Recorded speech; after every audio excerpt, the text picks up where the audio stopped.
Oke, kita mulai ya. Assalamualaikum warahmatullahi wabarakatuh. Selamat malam, salam sejahtera bagi kita semua. Waalaikumsalam Waalaikumsalam warahmatullahi warahmatullahi wabarakatuh. Sehat wabarakatuh. Waalaikumsalam semua ya. warahmatullahi wabarakatuh.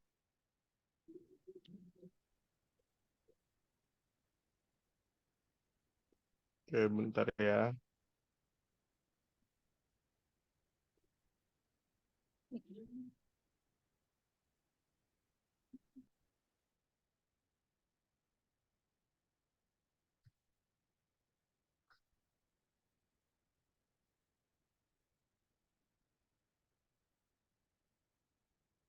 Oke, slide-nya sudah terlihat semua. Sudah Pak, Pak. Sudah Pak, sudah Pak. Oke, kelihatan zoom-nya? Diperbesar kelihatan? Kelihatan Pak. Oke, kita mulai ya. Pada malam hari ini kita mulai dengan materi keperawatan anak ya. Kemarin sudah dari KMB untuk pertemuan 1 dan 2. Hari ini untuk pertemuan ketiga keperawatan anak dengan jumlah soal nanti yang kita akan bahas adalah 20 soal. Ya, bisa dimulai ya. bisa Pak. Bisa Pak. Masih semangat Iya kan? Pak, bisa Pak. Semangat Oke, Pak. untuk soal yang pertama ya. Apakah Pak, pengkajian sedikit yang tepat buram Pak. kelihatan? Buram Buram Pak. Pak, buram Tam, slide-nya Pak. kelihatan Sudah tidak? Pak, Masih sudah buram Pak. Pak. Sudah Pak. Oke, kelihatan ya. Iya Pak. Oke, bentar-bentar. Ini nggak usah pakai timer ya. Terlihat semua ya. Oke, untuk soal yang pertama, apakah pengkajian yang tepat untuk konfirmasi masalah yang dihadapi pasien?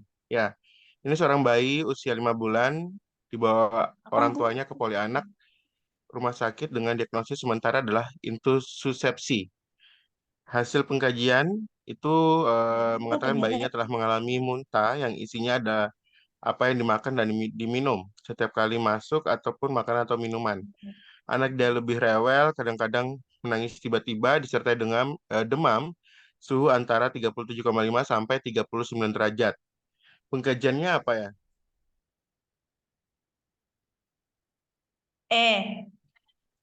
Pas Ya, aktif.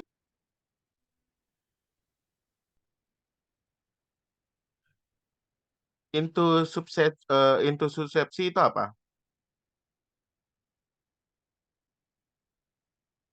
Hmm?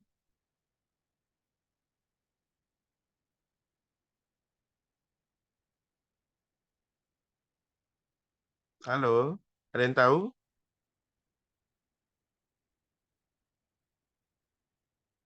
Intussusepsi itu apa? Obstruksi. Obstruksi ya. Obstruksi yang diakibatkan apa? Pengerasan pada feses ya. Iya Pak. Jadi apa? Yang harus dikaji itu apa? Karakteristik spesies. Oke, kenapa harus karakteristik feses? Karena terjadinya obstruksi Pak. Hmm,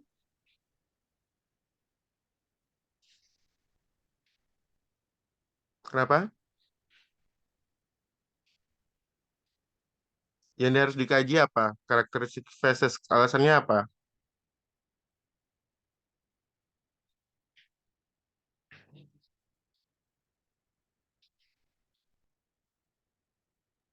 Karena intussusepsi itu adalah dampaknya bisa mengakibatkan adanya obstruksi pada usus ya. Seperti itu. Jadi apa namanya? Dia tidak ada bisa keluar gitu fesesnya. Dan istilahnya apa namanya? Dia itu akan bercampur ya antara dia punya feses, kemudian juga adanya darah juga karena adanya konstipasi tadi ya. Kalau misalkan pada saat dia BAB, dia ngeden, hasil dia bisa akan bercampur, tapi hampir seperti melena seperti itu. Bisa dipahami ya. Jadi teman-teman semua harus ketahui bahwa intussusepsi itu adalah obstruksi pada feses, yang sehingga si bayi ataupun si anak tadi itu dia bisa mual muntah karena tidak adanya ini ya, tidak bisa keluarnya feses dengan baik seperti itu. Bisa dipahami ya. Jadi harus jawabannya adalah C untuk mengkaji karakteristik dari feses. Bisa dipahami? Bisa, Pak. Soal Bisa, nomor Pak. 2. Soal nomor 2, eh, di mana apa yang harus dipertimbangkan dalam mengambil tindakan hukum pada kasus tersebut. Misalnya, seorang bayi pada usia 1 minggu dirawat di ruang anak ya sejak 18 jam lalu. Hasil pengkajian, nafasnya 20, lemah, tidak terlihat adanya perubahan tanda dan gejala yang lain. Bayi terpasang gips pada daerah spica case-nya, kemudian bayi tampak baik, perawat tidak mendokumentasikan dan melaporkan pernafasan yang lemah tersebut. Berapa jam kemudian bayi menunjukkan adanya distres pernafasan berat ya dan membutuhkan perawatan emergensi. Apa yang harus dipertimbangkan?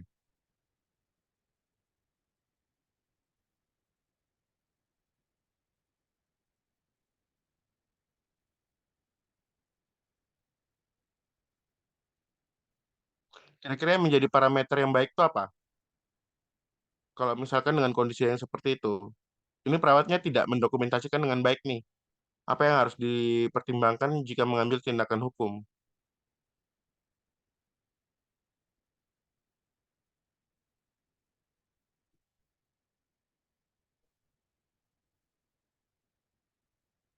Halo, Iya, Pak. Ya, Pak. ayo jawabannya apa? Pak.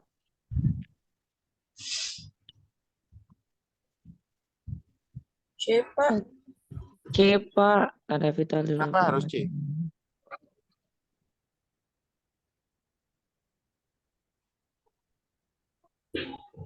Kenapa harus C? Karena setiap kegiatan harus didokumentasikan. Oke, selain tindakan D, ataupun Pak. kegiatan harus didokumentasikan apa lagi? Yang menjadi parameternya apa? Pernafasan normal pada anak itu berapa? Pada anak Rentangnya berapa 15 sampai berapa? sampai 15 sampai Hmm? 30, Pak. Hmm, Anak tuh, Pak. yakin? Pernafasan anak. Iya, Pak, 15 sampai 30. Referensi dari mana? Dari BPCLS, Pak. BTCLS. Nanti coba Iya, ditanya ulang lagi. Kalau berdasarkan AHA, American Heart 10 Association menit. itu 30 sampai 60. 30 sampai oh, 60, Pak. kalau bayi, Pak. Tuh. Iya, iya, maaf, maaf. Jadi kalau berdasarkan American Heart Association 2020 itu dia rentang normal untuk pernafasan pada anak itu dia 30 sampai 60. Dan kita harus mencatat bahwasanya kalau misalkan dia pernafasannya kurang dari 30 kali per menit, itu harus dicatat seperti itu. Dan untuk vital signs itu adalah sebagai tolak ukur kita dalam menentukan tindakan yang tepat untuk pada anak tersebut. Bisa dipahami, teman-teman? Jadi jawabannya Bisa, adalah Pak. C, seperti C. itu. Jadi vital signs parameter yang normal merupakan hal yang signifikan dan seharusnya didokumentasikan. Itu adalah hal-hal yang harus dipertimbangkan jika mengambil tindakan hukum pada kasus tersebut. Bisa dipahami, teman-teman? Bisa, Pak. Bisa, Pak. Oke. Soal nomor 3. Hasil pemeriksaan spesimen cairan spinal yang mendukung untuk diagnosis tersebut. Contoh, anak laki-laki usia 1 tahun, Pak, diagnosis slide-nya. sementara adalah meningitis bakterial. Ya, hasil pengkajian, dia demam, hilang timbul selama 5 hari, dan saat sebelum masuk rumah sakit mengalami kejang. Untuk konfirmasi diagnosis tersebut, dilakukan fungsi lumbal. Hasil pemeriksaannya apa?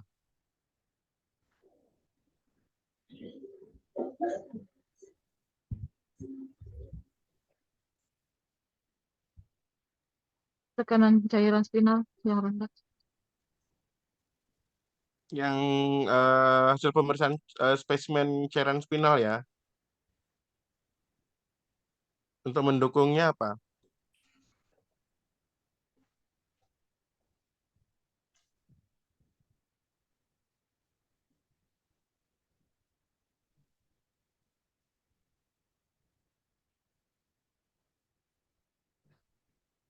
Ayo.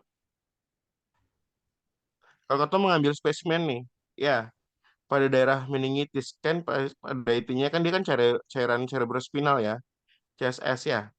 Nah, jadi dia di dalam itu akan apa ya berpotensi mengandung banyaknya kadar protein pada cairan cerebrospinal tersebut. Sehingga hasil yang pemeriksaan menunjang hal tersebut itu adalah peningkatan kadar protein. Seperti itu. Bisa dipahami teman-teman?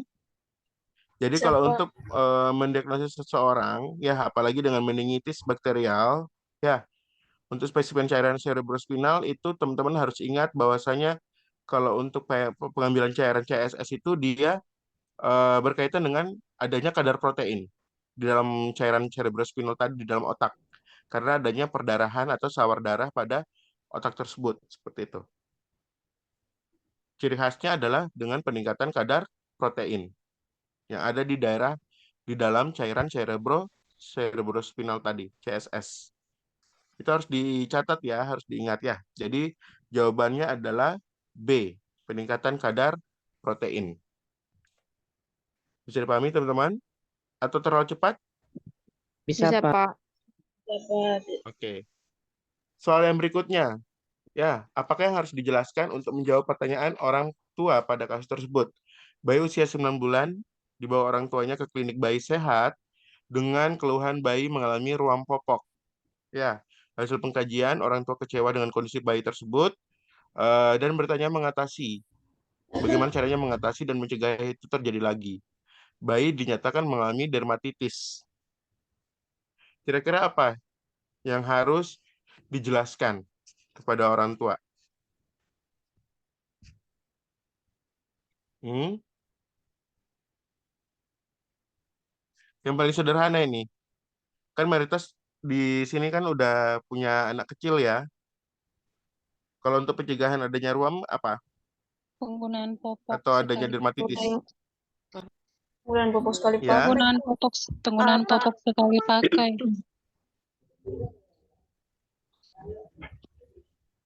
selain itu,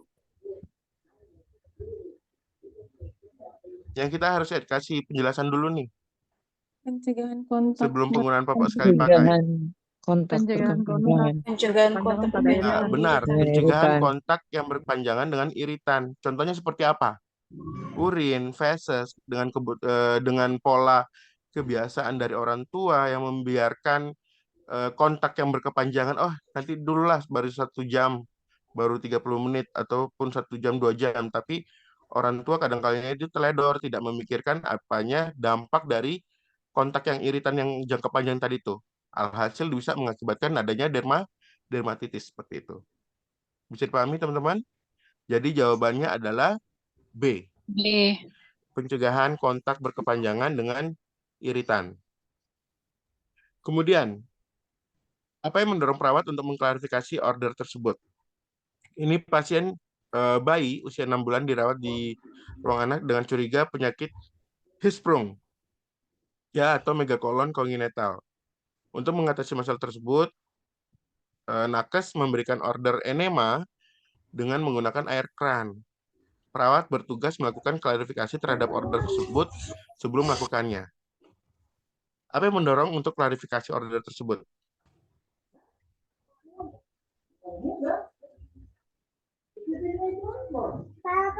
Ayo.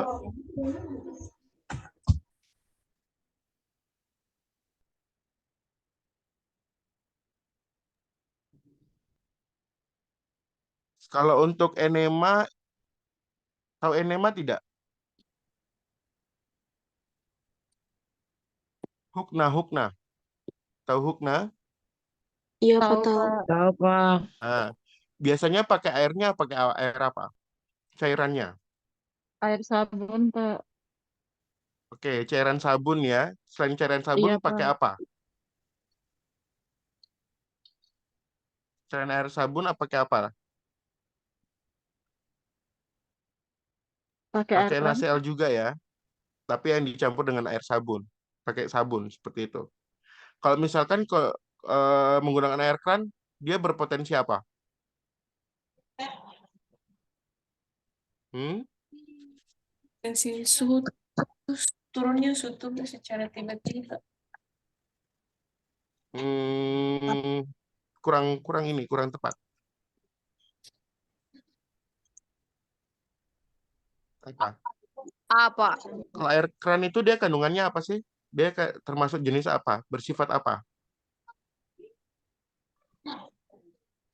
Bersifat apa? Ditelan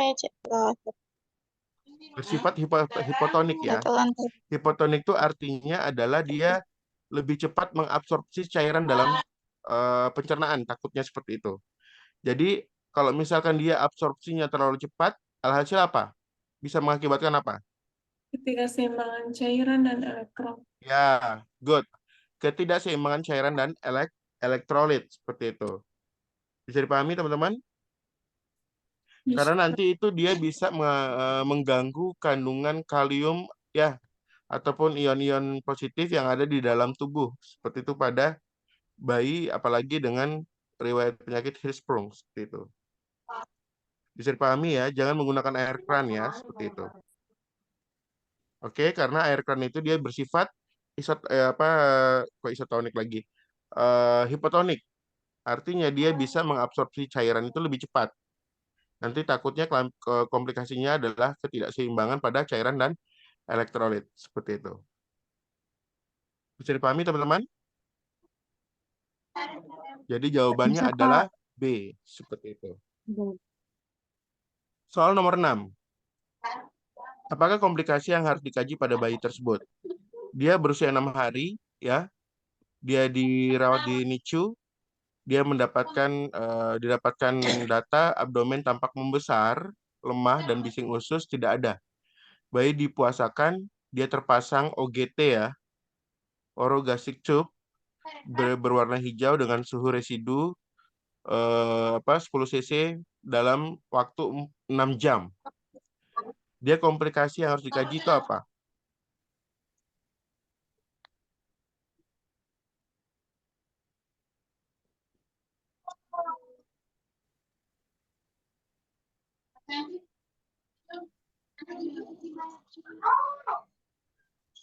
Apa? Dia komplikasinya apa? OGT-nya warna hijau nih, clue-nya. Kalau OGT warna hijau berarti indikasinya apa? Mekanium. Warna Kali. Bukan mekanium. Ini kan sudah ini ya.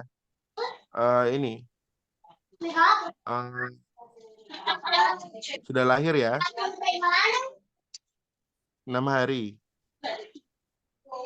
Kalau dia tertelan mekanium berarti dia bisa mengakibatkan apa? Keracunan ya. Tidak ada kaitannya dengan soal yang ini. Apa? Atresia duodenum. Duodenum itu apa?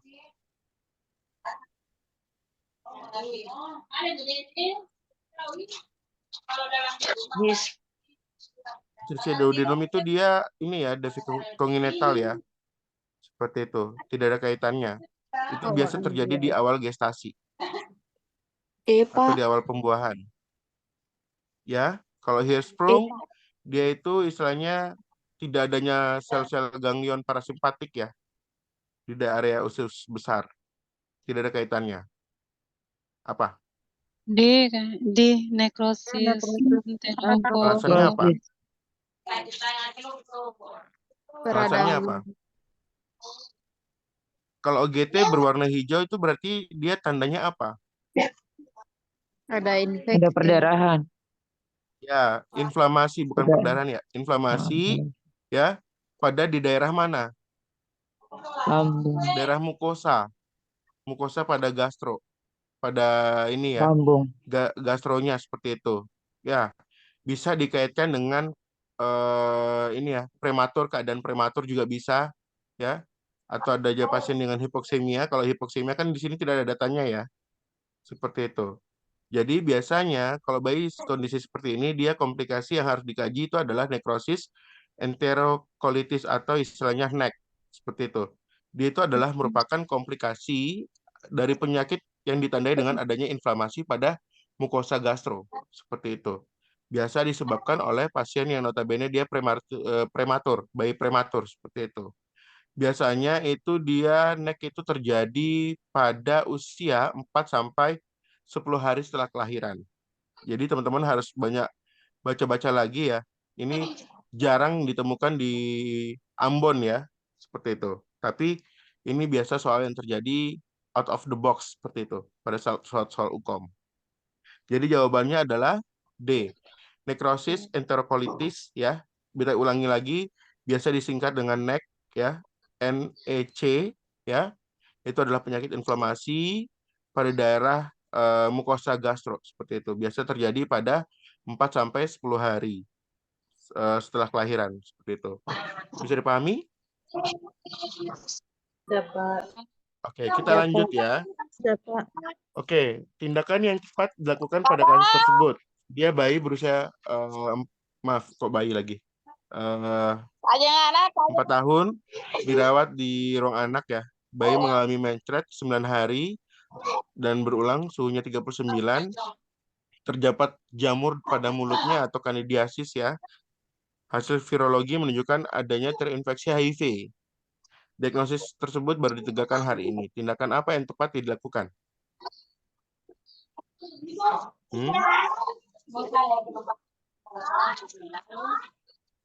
Apa yang harus dilakukan?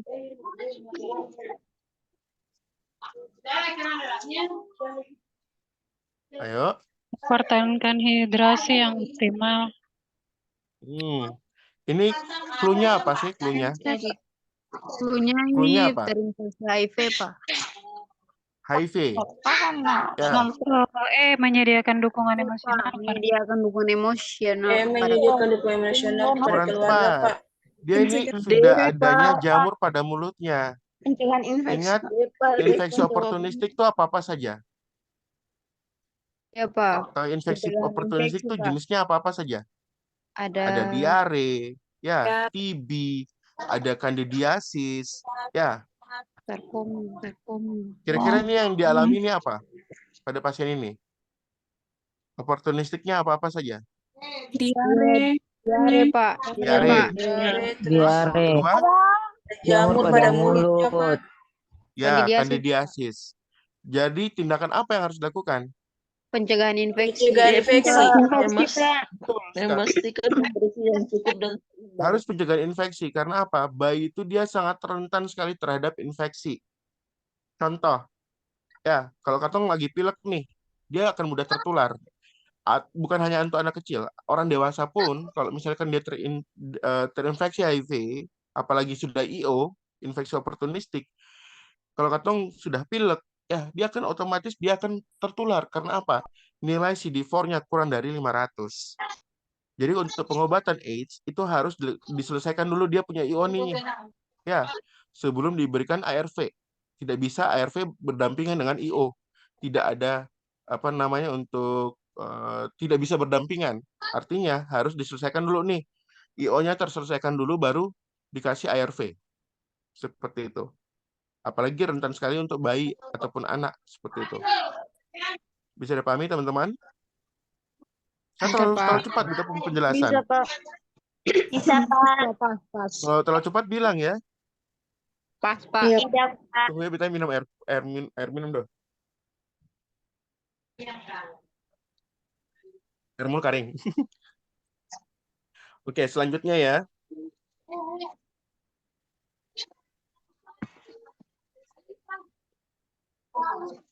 Soal nomor 8. Ya. Soal nomor 8. Karakteristik pengasuhan yang mendukung kecurigaan tersebut. Pasiennya 6 tahun. Ya. Fraktur lengannya serta cedera multiple yang sudah lama. Anak terlihat sangat ketakutan, kadang-kadang keluar kata-kata buruk dari mulutnya. Ada perilaku orang tua yang membuat perawat curiga terjadi kekerasan pada anak yang dilakukan oleh orang tua. Kira-kira apa karakteristiknya yang ditunjukkan? Karakteristik dari pengasuhan yang mendukung kecurigaan tersebut nih. Adanya kekerasan pada anak. Kira-kira apa karakteristiknya? Overprotective terhadap anak. Kurang tepat.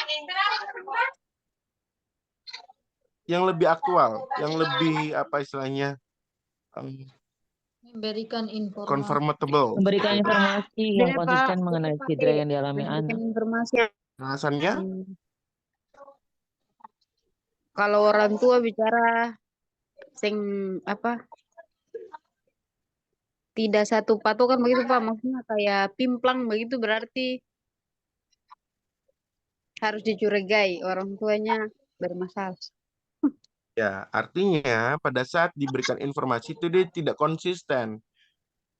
Tidak pakem gitu loh, tidak satu suara mengenai cedera yang dialami oleh anaknya karena dia bersifat untuk menutupi kesalahan mereka. Seperti itu. Bisa dipahami teman-teman? Bisa, Pak. Bisa. Oke. Untuk soal nomor 9. Tanda dan gejala mengindikasikan adanya perburukan kondisi pada kasus tersebut. Anak perempuan berusia 10 tahun diantar keluarga karena adanya asma yang kambuh. Perawat melakukan pengkajian untuk melakukan pemantauan terhadap tanda dan gejala yang ditunjukkan oleh pasien. Tanda dan gejalanya apa? Asma. Ayo, cepetan. Asma, Ini paling cepat sekali nih. Hah? B, Pak. Tanda dan gejala. itu Ingat inspeksi, Doensi- palpasi, perkusi, auskultasi. Fungsi nafas. B Pak, B. Ya, B, Pak. Pak. alasannya Ini apa? lebih. Karena tanda-tanda pasien dengan asma itu salah satunya itu bernafas. Pernafasannya itu Nafas kadang apa? ke hidung. Oke. Jadi beta harap untuk teman-teman tuh jawabannya kayak gini loh. Untuk sesuai dengan tanda gejala, prinsip dari inspeksi, palpasi, perkusi, dan auskultasi yang kita lihat adalah yang pertama adalah inspeksi.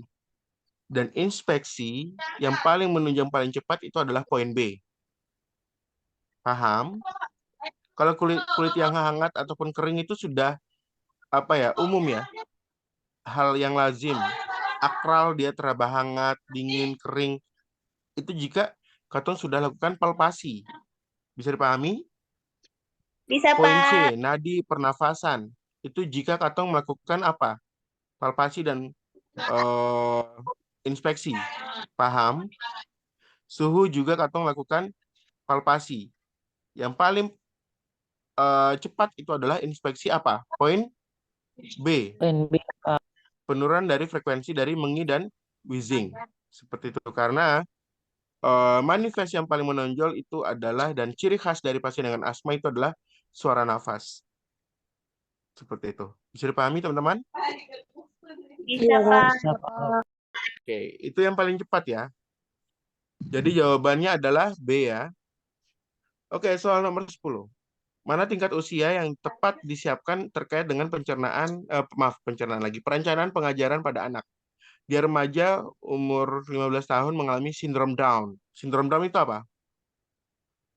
Keterbelakangan mental. Keterbelakangan mental ya. Beda dengan autis ya.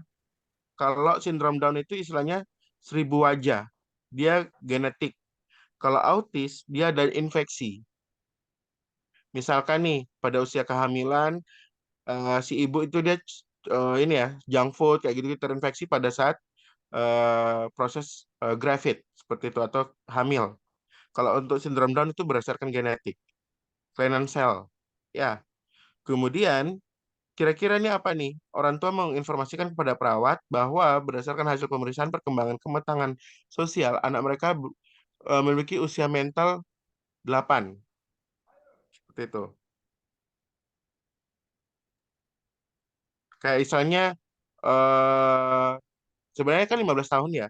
Tapi di hasil perkembangan itu dia usia 8 tahun kayak gitu.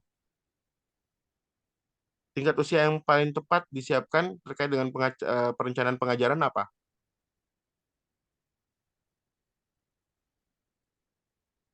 Di usia sekolah. Alasannya apa? Ini adalah perkembangan. Sesuai dengan usia mentalnya masuk usia sekolah, Pak.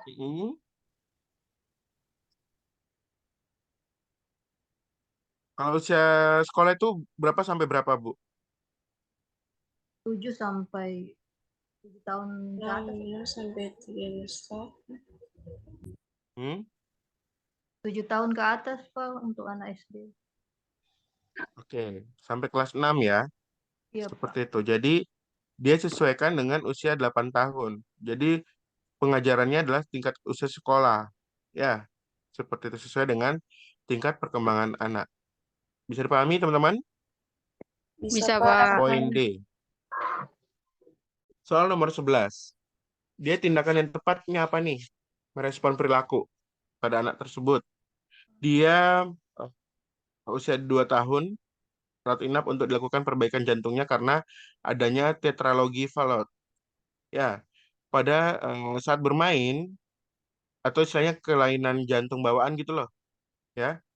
Sesudah jalan-jalan berkeliling, anak tersebut itu terlihat sedang jongkok. Sesaat terlihat bibir anak membiru, nafas sedikit tersengal-sengal, namun saat beberapa kemudian telah terlihat kembali normal. Tindakan yang tepat apa untuk merespon tersebut?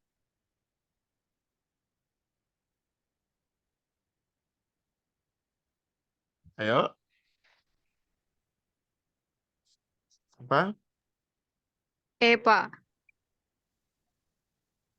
Kenapa? karena pasien dengan bawaan atau pasien dengan jantung itu lebih baik kita istirahatkan dulu sebentar. Takutnya jangan sampai eh, terlalu banyak beraktivitas itu kan nanti memacu jantungnya semakin kerja semakin cepat dan bisa mengakibatkan maksudnya jantung berpompa secara maksimal tuh Pak. Jadi Hmm.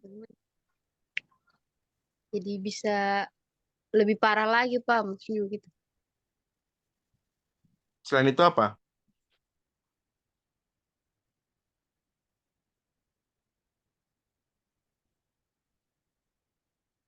Karena tidak ada alasan ya untuk mengeluarkan anak untuk di ruang bermain seperti itu.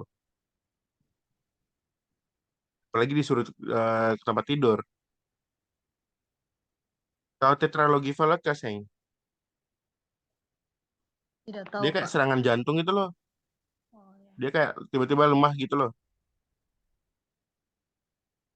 Dan teman-teman harus ketahui ya, kalau dengan pasien dengan tetralogi Fallot itu salah satu tindakan yang paling tepat itu adalah dengan dia itu jongkok. Ya, karena dia adaptasi fisiologis untuk anak dengan tetralogi Fallot. Seperti itu. Karena posisi tersebut itu juga bisa mengurangi jumlah darah arteri yang bersirkulasi ke ekstremitas. Seperti itu. Jadi dengan jongkok dia bisa memulihkan kembali peredaran darah itu ke vena dengan baik. Seperti itu. Atau kondisi apa istilahnya preload. Preload itu dia pengisian ruang ini ya pada katup jantung. Seperti itu. Jadi apa tindakannya? C. Lanjutkan untuk C. Pak. Lanjutkan untuk mengobservasi anak apabila tidak ada tanda-tanda dari distress. Karena pasien dengan tetralogi Fallot itu karena dia kan distress nih. Karena apa? Sudah capek ya, misalnya main-main kayak gitu-gitu ya. Seperti itu. Karena dia kan pacu jantung tuh. Nah, salah satu tindakan yang paling tepat adalah dia duduk jongkok seperti itu untuk menstabilkan kondisi biar dia punya eh, apa namanya untuk kapiler dari vena itu dia bisa terisi kembali untuk ruang katup jantungnya seperti itu atau preloadnya. Bisa dipahami ya, jawabannya adalah C. Pak. Soal berikutnya, kita hitung menghitung. Ya, masih ingat kemarin catatan infus ya, sekarang untuk hitung obat. Ya, oke. Orang tua mengatakan anaknya dia rewel, demam, suhu 38,9, dia imunisasi rutin, dia paracetamol miligram 15 miligram per kilogram, ya, berat badan, untuk setiap 4 sampai 6 jam. BB terakhir anak 9,6. Orang tua anak menyampaikan di dalam kemasan botol paracetamol tertulis 160 miligram dalam 5 mili. Berapa banyak obat yang harus disarankan oleh perawat pada orang tua setiap kali pemberian? Berapa mili? Ayo.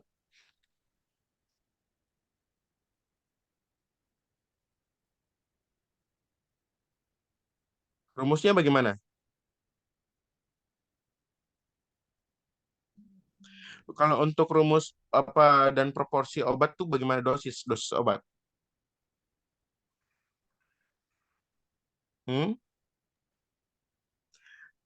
Ada yang tahu caranya bagaimana?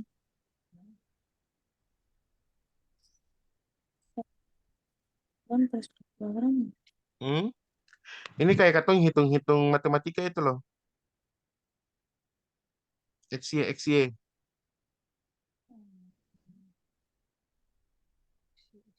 Oke, kita hitung sama-sama ya.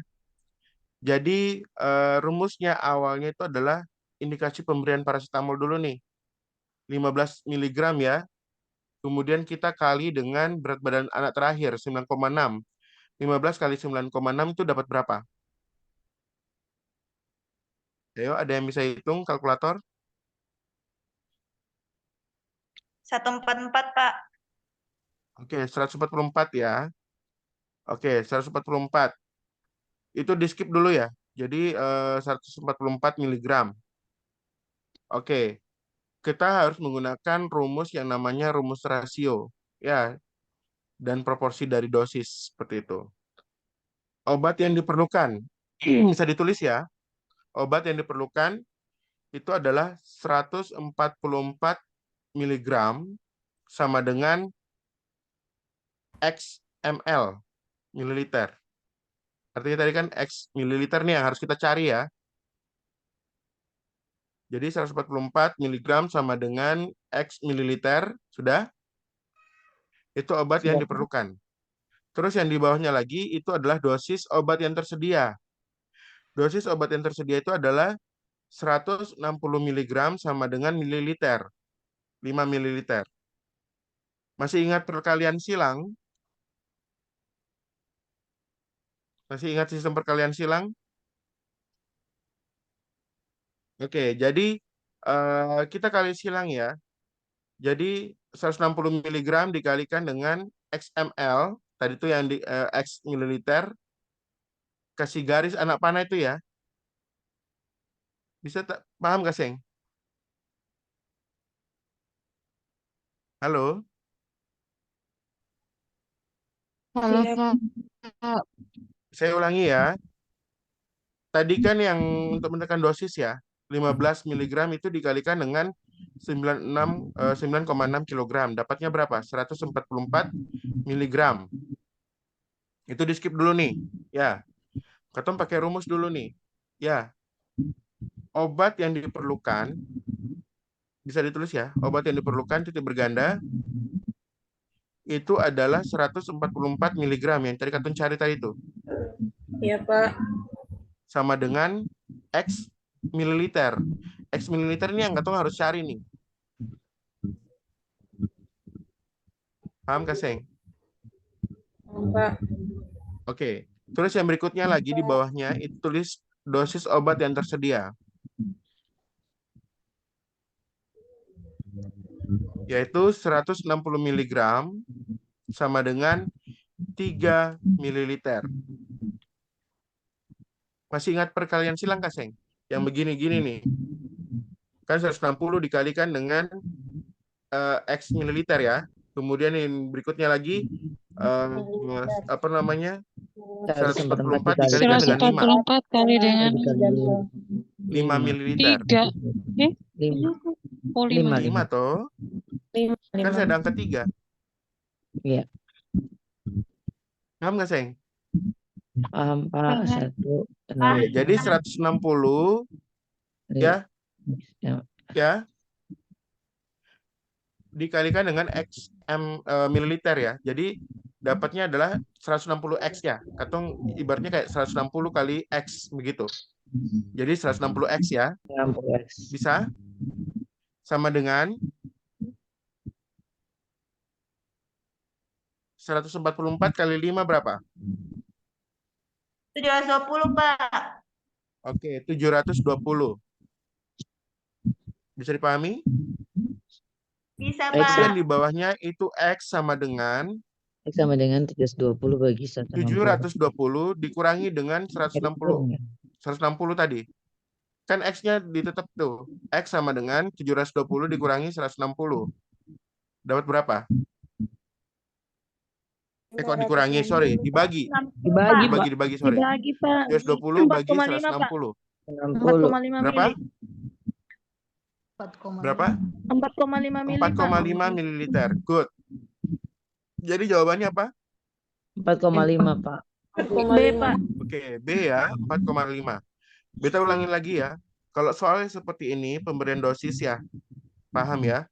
Jadi caranya itu adalah indikasi obatnya ya 15 mg ya dikalikan dengan berat badan saat ini. Dapatnya berapa tuh? 144. 4. 4. Oke. Kemudian kita tulis lagi nih. Ketong pakai rumus ya. Perkalian silang ya. Jadi obat yang diperlukan itu sama dengan 144 yang tadi Ketong sudah cari itu ya sama dengan X mililiter. X itu ibaratnya yang harus Ketong cari. Paham sampai di sini? Paham, Pak. Paham, Pak. Oke, dan di bawahnya lagi nih. Ketong cari itu yang sudah itu adalah dosis yang Tersedia. obat yang tersedia.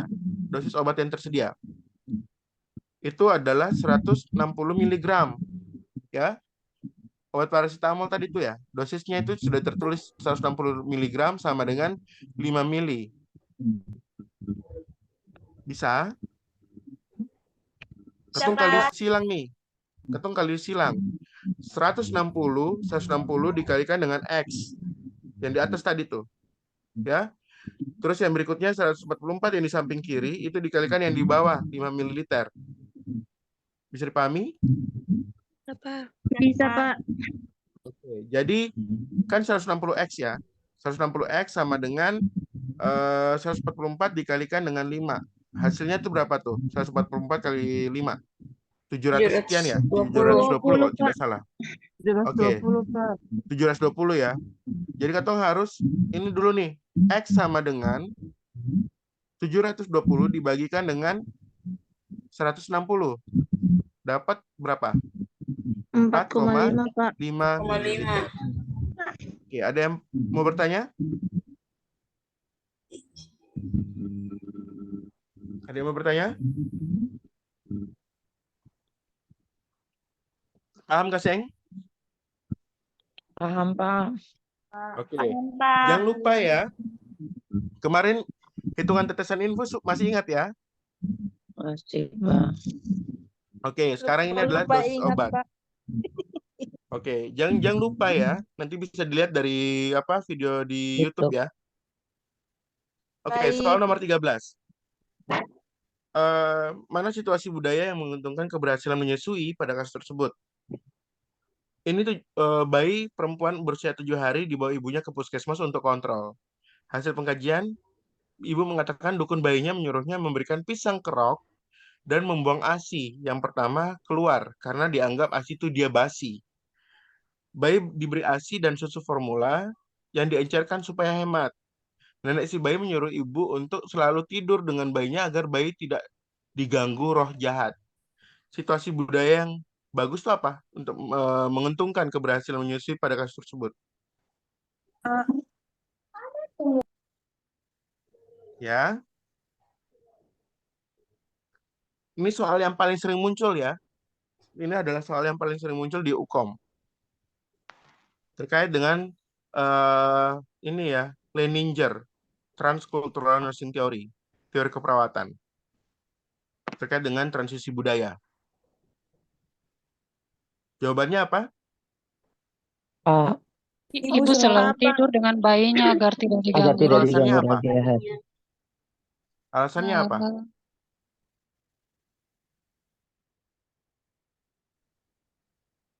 Alasannya apa?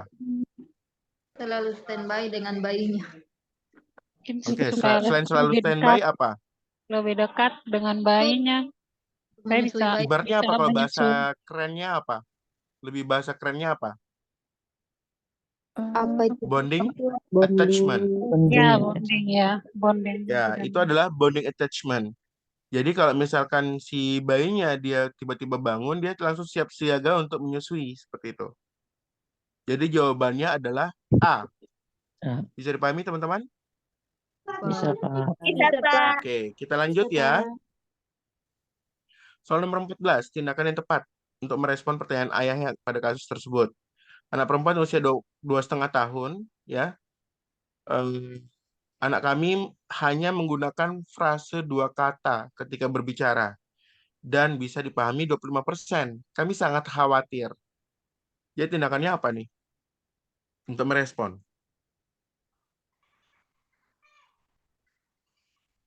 Hmm.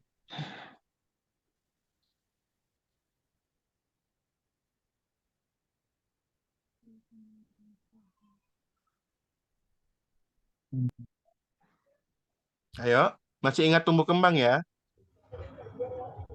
Diajarkan sama Ibu Iva toh? Iya, Pak. Yang preseptor anak siapa? Ibu Iva, Pak. Selain Ibu Pak. Iva, siapa lagi? Pak Karyadi Pak tidak? Karyadi, Pak.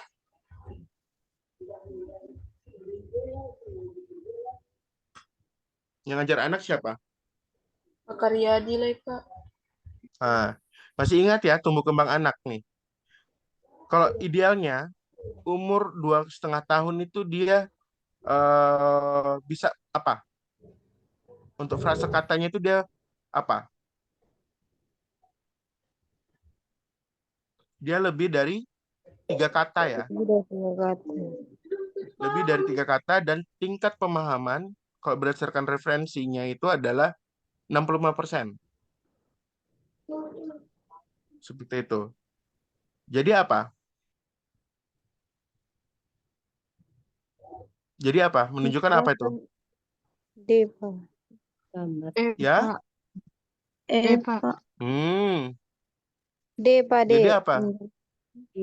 Jawabannya adalah D. Jelas bahwa hal ini menunjukkan perkembangan bahasa yang lambat untuk anak usia 2,5 tahun. Dan normalnya berapa fase? Lebih dari 3. Dari 3 dan Ya, ini sedangkan pasien itu cuma 2 kata saja. 2 frase. Atau frase ya? Frase itu kata. Kemudian dan dapat dipahami itu berkisar 65%. Sedangkan ini pasiennya cuma 25%. Otomatis apa? Keterlambatan dalam perkembangan bahasa. Seperti itu. Jadi dia punya perkembangan bahasanya itu lamban. Jawabannya adalah D. Bisa dipahami? Bisa, bisa, Pak. Pak. Kita lanjut ya. Soal nomor 15. Masalah keperawatannya apa nih? Kalau misalkan anak dengan usia 13 bulan dibawa ke puskesmas karena mengalami demam tinggi yang sudah 3 hari. Muncul bintik ya, mohon maaf ini typo. Bintik kemerahan mulai dari belakang telinga lalu menyebar ke seluruh tubuh. Suhunya 37,8, anak rewel, konjungtiva merah, adanya infeksi jamur di mulut, anak menjadi tidak mau makan dan menyusui, berat badan lahir 2.500 gram, BB saat ini 6.800 gram ya. Masalah keperawatannya apa nih? Yang muncul?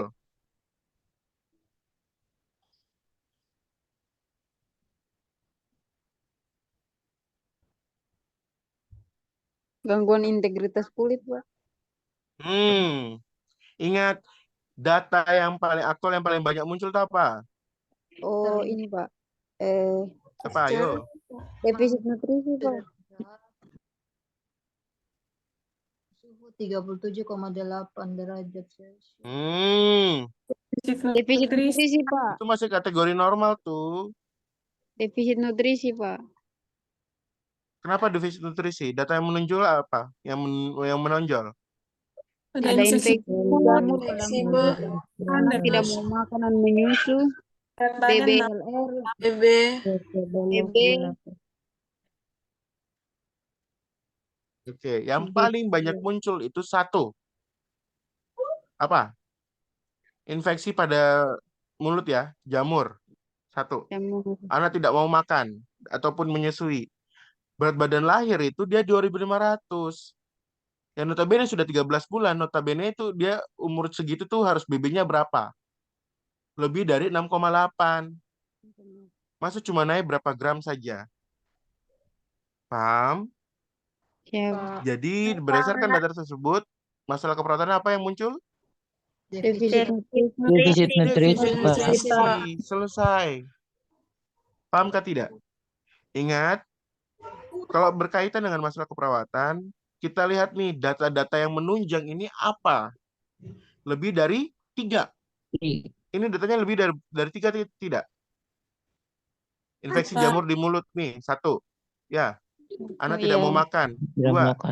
tidak mau makan, tidak menyusui. 3, BBLL BB dia 2.500. BB saat ini sudah ada 5 data. Iya, Pak. Paham? Jadi jawabannya adalah defisit nutrisi. Soal nomor 16. Apakah kontraindikasi yang berhubungan dengan pemberian vaksin? Ya, dia dapat imunisasi nih orang tua, berdasarkan mindsetnya orang tua, imunisasi dasar anak sampai usia 9 bulan telah dilakukan dengan lengkap. Saat ini anak memerlukan imunisasi booster atau pengulangan. Sebelum melakukan vaksinasi, perawat perlu melakukan pengkajian terkait dengan hal-hal yang berhubungan dengan vaksin virus. Kontraindikasinya apa?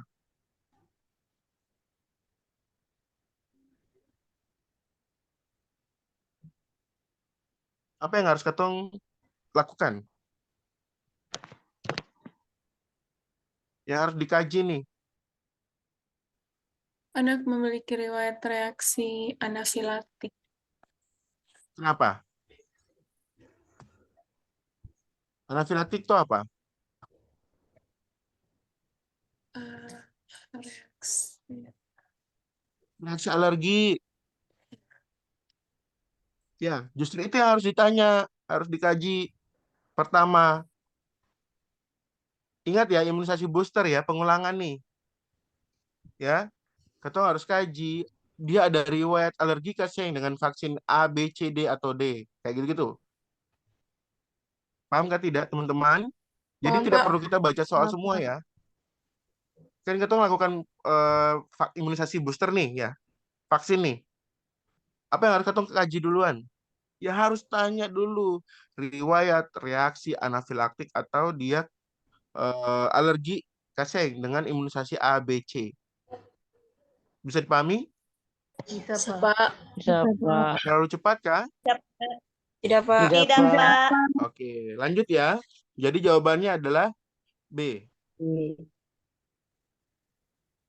Oke. Soal nomor 17, indikasi menunjukkan keberhasilan dari tindakan tersebut.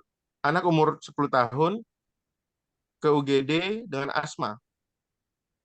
Datanya, pernafasan memendek, mengi, batuk, tampak pucat. Pasien telah mendapatkan tindakan medik, perawat melakukan evaluasi terhadap tindakan yang telah dilakukan. Indikasi yang menunjukkan keberhasilan dari tindakan tersebut itu apa? Tahu kriteria hasil, Kaseng? Tahu, Pak. Tahu. Tahu. Ah, apa? B berkurangnya Dari data-data Berkurangnya ini, episode mengi. kenapa? Kalau menginya sudah berkurang, otomatis pernapasannya juga mengikuti, Pak. Sudah. Good, selesai. Ingat ya, jadi beberapa masalah keperawatan itu etiologinya banyak nih ya.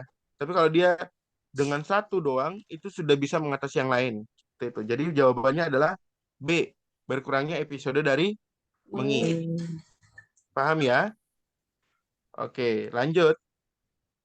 Soal nomor 18. Informasi yang tepat digunakan sebagai dasar dalam penjelasan kasus tersebut.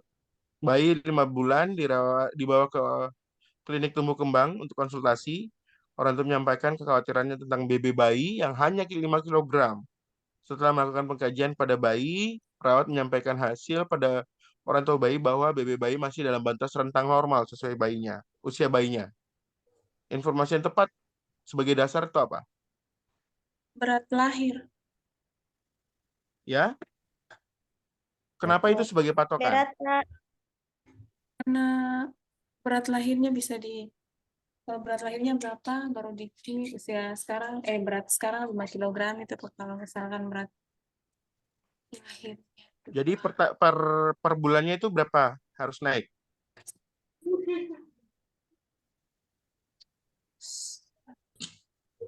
Hmm? 500 ya. Harus naik 500 gram. Dengan waktu fase 5 bulan berarti kan pas ya. Seperti itu. Jadi dia 5.000 gram. Atau dengan katanya 5 kilogram.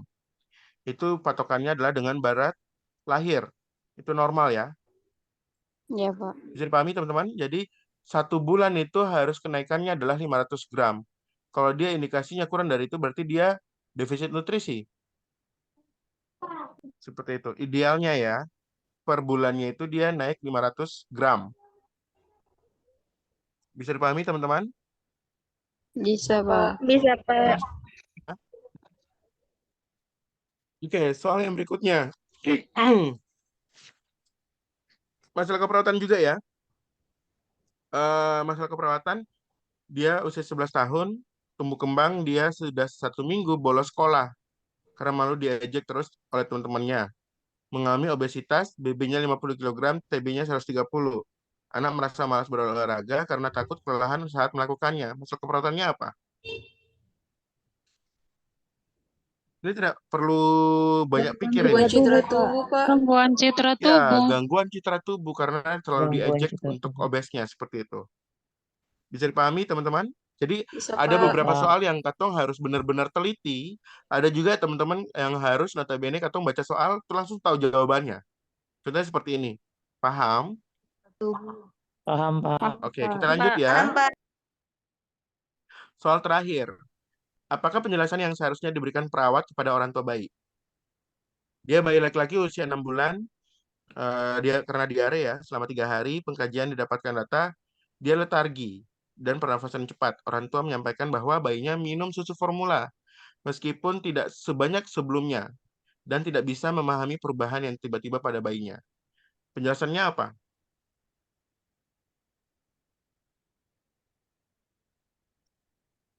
Hmm?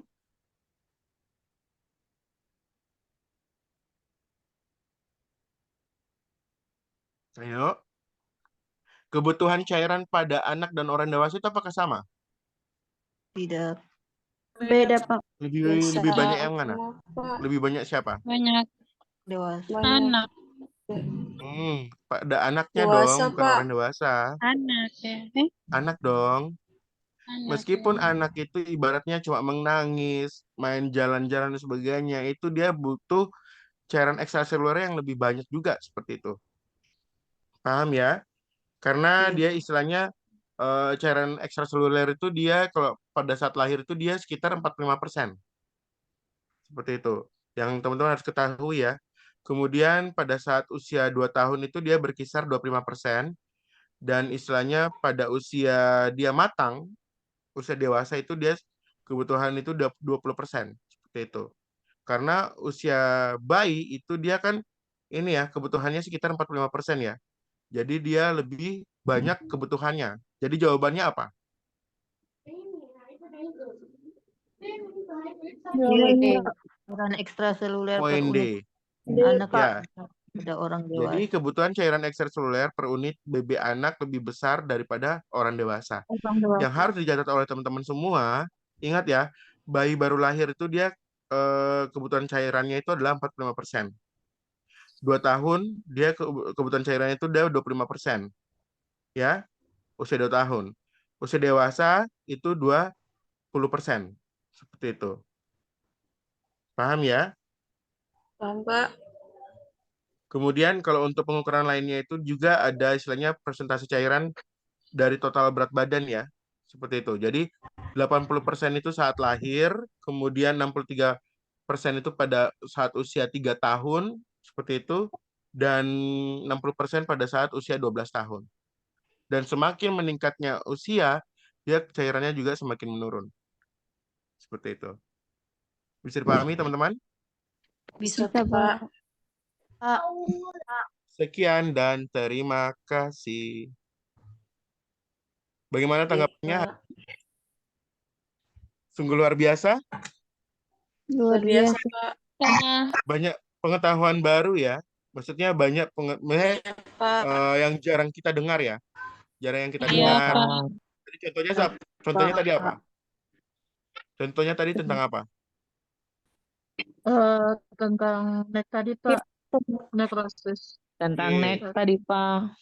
Nek, apalagi? Terus intussusepsi. Oke, intussusepsi, apalagi? Perhitungan obat ya. Meskipun Iya, teman-teman iya, sudah Perhitungan obat, Pak. obat, itu juga ingat harus tahu perkalian silang. Ya. Yap. Ya, Jadi Pak. dosis obat, berat badannya tadi dikali berapa, ya. Kemudian X seperti itu. Jadi dosis yang ada di instruksinya itu berapa per mililiternya, dianggap jadi X kayak gitu. Ada pertanyaan teman-teman untuk keperluan anak? Kayak mengantuk semua. Tidak, Belum Pak. Pak. Ada yang baru Bisa BTCLS, mengikuti, Pak, ya. jadi mungkin lelah. Oh, BTCLS itu baru sedikit. Saya sudah ikut pelatihan BTCLS itu sudah 4 kali. Alhamdulillah syukur sudah ada dia punya TOT-nya juga sebagai pelatih. Nah, kebetulan juga dapat amanah untuk sebagai pengawas pusat juga untuk TOT OSCE nasional. Jadi untuk skill-skillnya juga itu masih belum seberapa teman-teman. Ini BTCLS itu masih level yang ini, belum ATCLS. Seperti itu. ATCLS itu lebih ke crucialnya lagi terkait dengan kardiovaskuler. Jadi sandi-sandi rumput harus hafal luar kepala. Karena teman-teman semua Indo harus wajib ikut ya BTCLS karena itu sebagai nilai jualnya teman-teman. Seperti itu. Saya terakhir itu ikut pelatihan BTCLS itu barengan dengan nurse angkatan keberapa ya? 4 atau 3 gitu. Sebelum saya lanjut studi S2. Kayak gitu. Ya alhamdulillah lulus ya. Seperti itu. Alhamdulillah skor tertinggi. Tapi saya serahkan ke mahasiswa aja yang dapat. Itu dulu masih kerjasama dengan Pro Emergency. Dan sekarang kan Medical Star ya? Medistar, iya, Pak. Medicare. Medistar emergency, Pak. Nah, seperti itu. Semangat. Jangan bosan-bosan ya. Besok kita lagi lanjut dengan maternitas. Siap, Pak. Iya, Habis Pak. itu Ya Pak. lanjut dengan gadar. Siap, Pak. Tiap hari tidak apa-apa ya. Harus selesaikan karena teman-teman kan sudah bayar ya. Iya Dan Siap, itu juga Pak. tanggung jawab saya juga harus menuntaskan semua. Nanti insya Allah di akhir nanti saya ingin evaluasi. Pakai quizzes lagi ya. Siap, Pak. Saya ingin lihat kemampuan teman-teman dalam memahami soal UKM itu seperti apa. 180 nomor, soalnya diacak semuanya. Siap, Pak. Seperti itu. Bisa dipahami ya? Bisa, Ini yang Pak. join Siap, Pak. 29 loh. Sangat merugi sekali nih kalau teman-teman yang lain tidak join. Sudah bayar lumayan mahal ya, 150.000. Kalau misalkan teman-teman kita yang mau itu cuma hanya formalitas. Nanti takutnya teman-teman sudah akan puisi. Seperti itu. Mau secapek apapun, setidaknya ikutlah. Sambil dengar, sambil bahas-bahas soal. Kalau mau on cam ya alhamdulillah syukur. Kalau sing mau ya off cam juga sing apa-apa. Yang penting merespon pada saat tanya jawab seperti itu. Iya, Oke, Pak. sekian dan terima kasih. Kurang lebihnya mohon maaf. Wassalamualaikum warahmatullahi wabarakatuh. Selamat malam dan selamat beristirahat semuanya. Sukses ya untuk semuanya ya. Waalaikumsalam. Oke, kita akhiri ya. Pak.